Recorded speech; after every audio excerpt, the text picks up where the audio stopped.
Hey, you guys, I am so excited about this video. I'm going to be sharing with you the 7 roadblocks, the most common roadblocks that I see coaches, new coaches have that are keeping them from getting clients.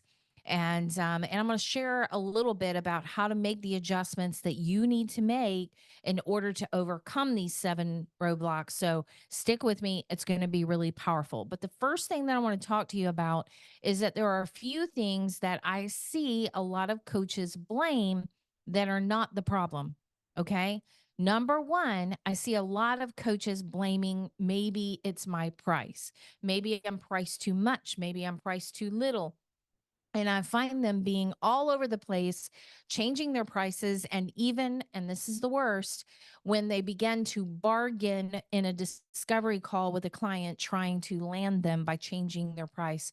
You guys, coaching is a luxury product. We don't barter like we're at a flea market. If God has given you a price for your coaching, you need to stay on it and you need to share with confidence. And after we get into these 7 things, I think you're going to show up to those discovery calls a little different and price won't be the issue. So 95% of the time, it is not a price. Okay. Number two, I hear a lot of, because we're Christian coaches, I hear so many of the coaches blaming the devil, like they're blaming the enemy. And you guys, look, I'm the number one coach to tell you that we have an enemy. He is fighting you. There is no doubt he does not want you to succeed. Number one, because you're a child of God. Number two, because of the impact that coaches make, especially Christian coaches. So yes, you have an enemy, but that is not why if you are running your business and you can't get coaching clients, it is not the devil keeping you, or definitely not the only reason keeping you, because you are an overcomer. Christ lives inside of you. The Holy Spirit lives inside of you. The devil cannot stop you. So there must be something here that you can learn to overcome. Now, number three, and this one actually I can get a little snarky on because this one drives me nuts and I hear it all the time. And that is, God, it must be God, and this must not be his will for me. I must have missed him on this. You guys, quit blaming God.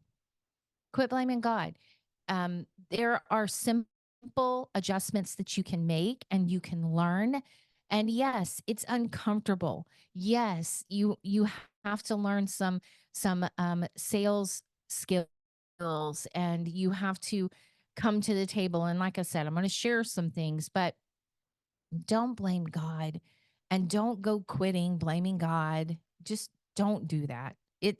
I'm just telling you, I would say most of the time there may be a small sliver of you that maybe that's the truth, but I'm just telling you, for the most part, it's just something you need to learn. The last one, which is the one that I really hate that I see, that coaches wrongly blame for not having clients, and that is blaming that they're not good enough. That's just not true. You just haven't learned something. I I promise you, you probably don't even have all 7 of these. But even if you are struggling with all 7 roadblocks, you can easily adjust and have a thriving coaching business. Okay? So if you're on the verge of quitting, if you think something's wrong with you, I am going to speak directly to you. Are you looking at me? I want you to know you are called by God. You are equipped. You have a skill set. You have a purpose, and God wants to use you. And yes, you're in a learning curve.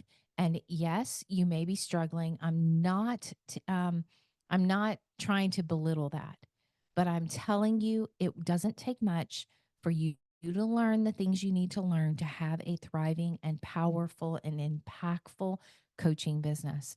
If you're here, then you're still searching. So I'm glad you're here. All right. So let's talk about the 7 roadblocks that I've seen that are the most common that I see when a coach is struggling to get coaching clients. Because I know you did not become a coach just to have a certificate on the wall. You became a coach, kingdom coach, to help people. And I want to help you do that. So number one, and these are in no like hierarchy order. It's just 7 things that I've seen. And so number 1 is it seems to be too complicated to work with you. I've seen so many coaches make this process too hard. They tell people to go to this and to then go to this, and then they sit on a discovery call, and then they build out this large report back to them, and they just make this too hard. You need to make it simple. The other thing that they make it too hard and too complicated is they just start training on a discovery call. They talk too much. They I literally just pour out their entire program um, in words that they only understand. And so by the time that potential or ideal client is ready to make a decision, they have way too much information. They can't process all the information you've given them, and they cannot make a decision. So they end up walking away thinking, I got to think about it, instead of being able to have just the information they need to make the right decision. And don't make it complicated. It should be, honestly, especially if you're a new coach, you once they join the discovery call, you should have already given them a questionnaire. So, I want you to hear their story. I want you to connect with them face to face on Zoom, you guys. Connect with them, really listen, tell them how the program would work with what they're struggling with. If it's true that if they're struggling and you can help them, tell them, and then send them a link and set up their first appointment. It is that simple. Now, if you're talking about the simplicity also of someone sees one of your social media posts, give them your calendar. Let them drop on your calendar for an appointment. Make it that simple. Don't make it super hard. They just drop on your calendar and you meet with them. 30 minutes, 45 minutes. Connect, then tell them this is what the program, I think this is how it would help you. I would love to work with you. And this is the price. And let's go ahead and set up your first appointment. It's that simple. Don't make it complicated. Don't give them so much information they need to process when they get done. Number 2, all your marketing has none of your face and none of your voice. All you're doing is quotes, and you're putting tons of posts out there, but none of it is you. None of it is your voice. Nobody's connecting with you. You're the Wizard of Oz behind the curtain, and they don't know who you are. And I know that's a challenge for some of you, but I record reels that have a voiceover on them. I go live. I post selfies. You guys, I was never a selfie queen. That's not who I was, but I know that people connect from eye contact. And so on my post, that's why I do videos. I want to connect with you. One, because I'm either a good fit or I'm not. Some people who come to my YouTube channel will decide I'm not the right fit and they will move on, and it's okay. But some people will come to this page and go, Francine is the right coach for me. She's the right coach for me. I resonate with her voice. I resonate with her message. So don't don't have a faceless, no voice marketing strategy on your socials. Show up, and then show up with credibility. Not Don't be all over the place. Don't whine on your socials. If someone is hiring you as a coach, they need you to be a leader. They need you to come and be strong. They're wanting to know that you can take them where they want to go. And so if you're all over the place with lots of different directions, and you seem wishy-washy, or you're whining on your socials, why would they hire you to take them to their goals, right? So be very careful. Show up with credibility. Show up with value. So often, um, I think we're so scared to give away, especially when we're new, to give away our information, our intellectual property. And the truth of the matter is, anybody successful has given away a ton of intellectual property. People do not hire coaches because of intellectual property. You guys, there's Google, Chat GPT. There's just tons of ways for people to get information. They do not hire coaches for information. They hire coaches to get somewhere faster. They hire coaches to get a simpler process. They hire coaches for accountability. They hire coaches for a second set of eyes to see what's really going on in their life and business. And they hire you to partner with them to truly listen to the things that they can't hear, and to truly see the things that they cannot see. You guys, you can't read a bottle from inside the bottle. And so they're bringing you not for your information, but because they have found strength and credibility in you, and they want to partner with you. They want you to partner with them. And they know from that credibility that you're moving forward. So that was number two. Number one is it's don't make it too complicated. Number two, let them know, like, trust you, right? Make sure your face, your voice, you have credibility, and you show your wisdom. Give it away. Be generous. Number three, you have no urgency. No urgency. You're using things like waiting on God. You're just waiting on God. Really, what you're doing is avoiding dealing with failure. And so you keep stepping back. You keep creating no momentum. I just have to tell you that money and success are fast paced, and you've got to be fast paced too. Now, I'm not telling you to get a part of the hustle culture. I'm not telling you to grind, none of that. But I am telling you to be consistent, and I'm telling you to get on pace.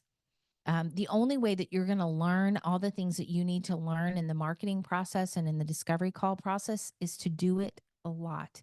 And that means that you're going to probably fail several times. You're probably going to walk away going, I could have done that better, but it's the only way to do it. As a matter of fact, this is, I think this is video 22 maybe on this YouTube channel, and I have done it messy, and I've done it on purpose, because the more videos that I do, and you guys, this has been a 2-week process, 22 videos. Now, I'm not telling you I do this full time, so I'm not telling you have to go at my pace, but why did I do 22 videos in a couple of weeks? Because I'm learning this process. I am finding my message on YouTube. I'm getting comfortable with my camera. I'm getting comfortable with posting all of it. So, whatever it is that you're doing, you need to do often, and you need to keep an urgency in it, because you have to build momentum to build a amazing business that includes your socials, that includes whatever way that you're getting in front of your people. Okay. So, one roadblock is no urgency. Number four, you want it too badly. Now, this is when I'm talking about sales. Um, do you believe that everybody you have a discovery call with should say yes? If your answer is yes there, then that's the problem. See, I don't believe that everybody who meets with me should say yes. I don't know. Not until I'm on the call with them. I don't know if I'm the right fit for them. I don't know if my program is the right fit for them. I don't know if we're going to connect. I have no idea. And guess what? That person on the other side gets agency to decide. They get to decide. And you know what? I am not going to manipulate them. Let me first tell you, if you're new to this, you do not want to coach someone you talked into it, because they're not coachable. They're not. So I don't push. I don't want them to say yes. I offer and I invite them in. I have honed my skill to be able to listen and to decide whether or not this is my ideal client. And if I feel like I'm a good fit, I will tell them, man, I would love to work with you. I really think my program could help you get to where you want to go. And if you feel that way too, I would love to share my program with you and tell you what that entails. Then I share the program and I share the price. And I say to them, I would love to work with you. Here's what the next few steps would be. I'll send you a link. You can look over it, and then you can make your payment. Once you make your payment, we're going to go ahead and set up a time for you. My back office is going to send you a gift. We're going to get you in the system and we're going to be well on our way to your goals. Does that sound like something that you would like to get started on? Because I would be really excited to work with you.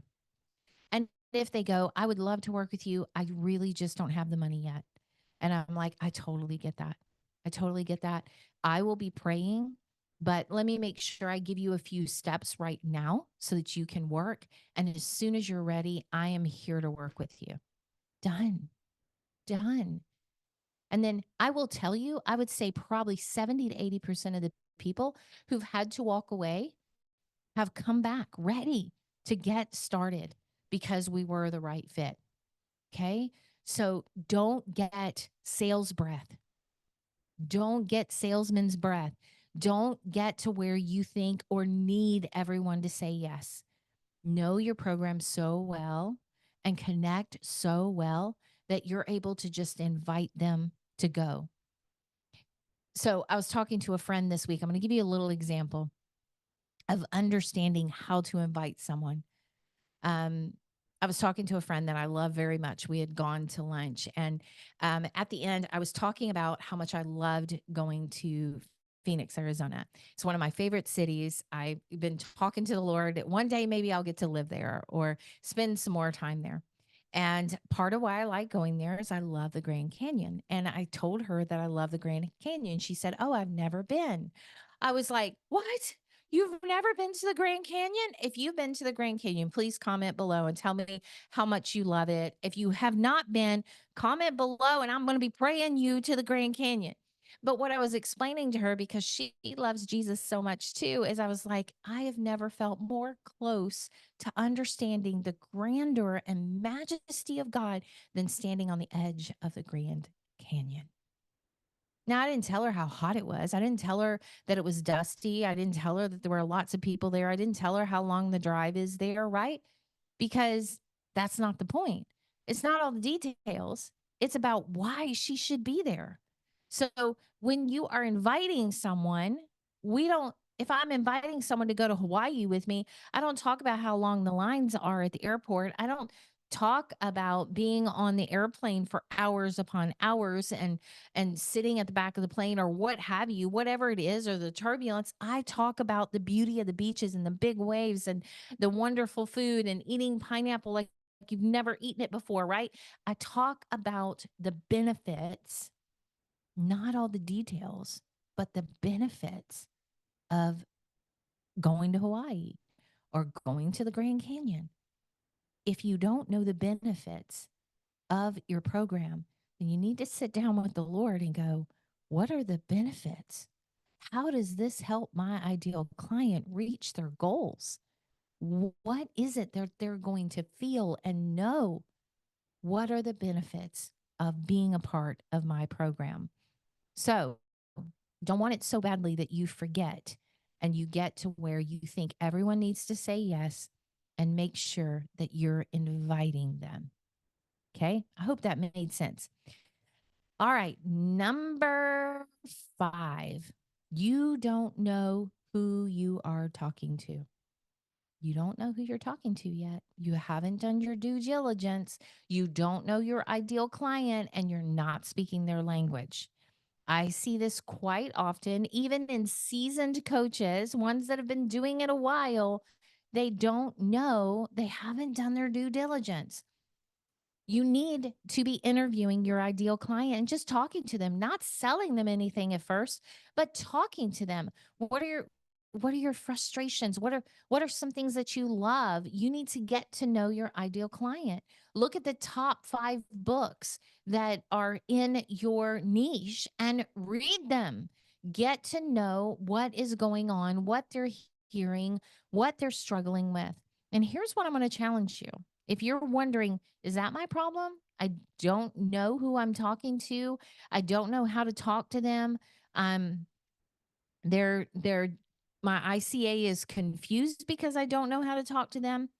I would challenge you to do this. The people closest to you, I want you to pick 10 people that are close to you, coworkers, family, and I want you to ask them this one question. I dare you to ask them this one question. What do I do? If you are confusing, they will not answer correctly on what you do. So I would love to hear how that goes. If you have been answering correctly, then those 10 people will be able to answer what it is that you do. And I'm not just talking about, oh, well, you're a coach. No, what do I coach? Who do I coach? See if they know. See if they know. Ask 5 people who have commented or liked or are on your socials and have been watching you. Okay. And ask them, what do I do to help my clients? Okay. So that was number 5. You don't know who you're talking to. You're all over the place. You're confusing your ICA. Okay. Because of that. So challenge you. Ask 5 of your friends and 5 of your online friends on your socials. What is it that I do and who do I coach and how do I coach them? What do I do for them? Number 6, you have a week or even worse, no CTAs on your social posts. You have no call to actions. And you even need a call to action if you are standing in front of someone in a networking meeting. What call to action do you give people when you are standing there in front of a group of people and they're like, hey, what do you do? And you explain it. And someone says, oh, I think that sounds amazing. I think I should do it too. What's your call to action? It should, if you're fairly early, well, I would love to do a strategy call with you. I would love to do a discovery call with you. I would love to meet and have coffee. I, I would love to get you on my calendar and let's just talk. Let's unpack that, right?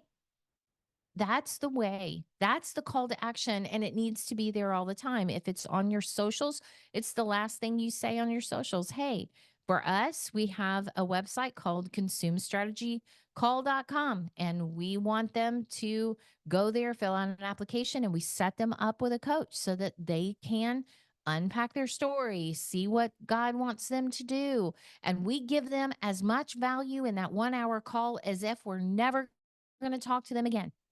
I'm not kidding. It is not a sales call. We want that to be a free testing of our coaching. And we want to make sure everybody that gets a strategy call walks away with something very valuable. And if they find value in that call, many of them decide to start coaching with us. And that's great. We love it. But the number one thing for that call is to give them value. So you need to have a strong, very easy to understand call to action or CTA. They're not going to do it by themselves. You have to tell them what their next step is. That was number 6. And the last one, your confidence in your ability has hit rock bottom. That's another roadblock. And I've seen it happen so often. But here's the thing, God's going to show up. He called you to it. He's going to show up. So every morning when I get ready to go to all of my clients' calls, I look over my calendar, I name them off by name, and I pray for every one of them. Then I ask God to give me wisdom for me to show up the way my clients need me to show up, no matter what's going on in my life. And I show up for those calls. So you can have confidence not in your own ability, but in the fact that you were called by God. And He says that if He's begun a good work in you, He will be faithful to finish it. Let's go over them one more time. Don't be too complicated. We need to show our face. We need to get our voice in there. We need to be showing credibility. We need to create urgency by consistently being out there. Don't want it so badly that you cannot take a no and that your whole life shatters when you get a no, or you feel like this is not a good fit and you have spent 45 minutes with somebody. Big deal. Move on. You need to consistently have calls on your books where that doesn't matter. You don't know who you're talking to if you do not have a clear conversation and understand the clear conversation you need to be having with your ideal client. Then you need to do some work. You need to be reading the top 5 books in your niche, and you need to be having interviews and talks and coffees with your ideal client. Always, always have a strong CTA. No weak and no CTAs in post or call to actions. Make sure you know exactly the simple call to action you're going to make every time, and have confidence. God's got you. He's got you. He's begun the work. So be confident in him. I hope you got value with this. I hope that something, take at least one or two of these that you think, man, I could tweak this. I could make this a little better. And if there's something else you're struggling with, drop it in the comments. I would love to make videos that really truly meet your need. If you found value in this, drop the comment. Let me know. I would love that. That would encourage me so to know that I'm on track. And if you really found value in what I'm doing, make sure you subscribe and share us with a friend. All right. See you in the next video. And if you need some help, if there's something that you heard in here that you're like, I don't want to tweak this by myself, I need some help, go to consumedstrategycall.com and schedule a call with us. We would love to spend 45 minutes with you unpacking and seeing if we can't help you overcome that roadblock. If we're a fit, we'll share our program with you. If we're not, that's okay. We just love hearing your story and what God's doing with you. All right. See you in the next video.